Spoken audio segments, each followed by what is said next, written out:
અમારી પાર્ટી સત્તામાં આવશે તો જબરજસ્તી વસૂલી મુદ્દે રાઉતે ફડણવીસ સીતારમણ પર સાધ્યું નિશાન। શિવસેના યુબીટીના નેતા સંજય રાઉતે જબરજસ્તી વસૂલી મુદ્દે એન્ફોર્સમેન્ટ ડિરેક્ટોરેટ, નાણામંત્રી નિર્મલા સીતારમણ અને મહારાષ્ટ્રના નાયબ મુખ્યમંત્રી દેવેન્દ્ર ફડણવીસ પર ગંભીર આક્ષેપ કર્યા છે। ઈડીના કેટલાક અધિકારીઓ ભાજપ નેતાઓ સાથે મળીને મોટી રકમની ગેરવસૂલી કરવાનો રાઉતે આક્ષેપ કર્યો છે। તેમણે દાવો કર્યો છે કે અમારી પાર્ટી સત્તામાં આવશે તો અમે ગેરકાયદેસર પ્રવૃત્તિઓનો ખુલાસો કરીશું। સંજય રાઉતે આક્ષેપ કર્યો છે કે ફડણવીસ આ પ્રવૃત્તિઓથી માહિતગાર હતા। તેમણે જીતુ નવલાનીનું નામ લઈને ફડણવીસ પર ખંડણીમાં સામેલ ઈડી એજન્ટ તરીકે કામ કરવાનો આક્ષેપ લગાવ્યો છે।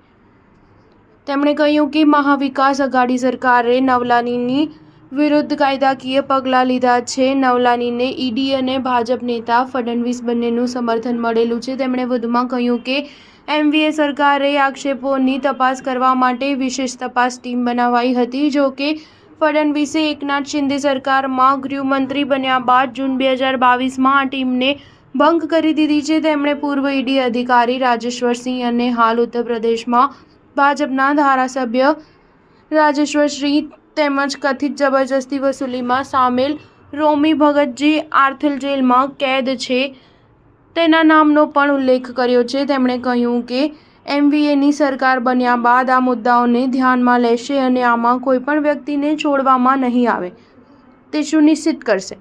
તેમણે ઈડીને ભાજપનો વસૂલી એજન્ટ કહ્યો છે। ઈડી પર નિશાન સાધતા રાઉતે કહ્યું કે ઈડી ભાજપની ચૂંટણી એજન્ટ છે। જે પૈસા ભાજપના ખાતામાં જાય છે તે ઈડી દ્વારા જાય છે। ઈડી એક ભ્રષ્ટ સંસ્થાન છે। કેન્દ્રીય નાણામંત્રી નિર્મલા સીતારમણ વિરુદ્ધ જે કેસ નોંધવામાં આવ્યો છે તે શું છે?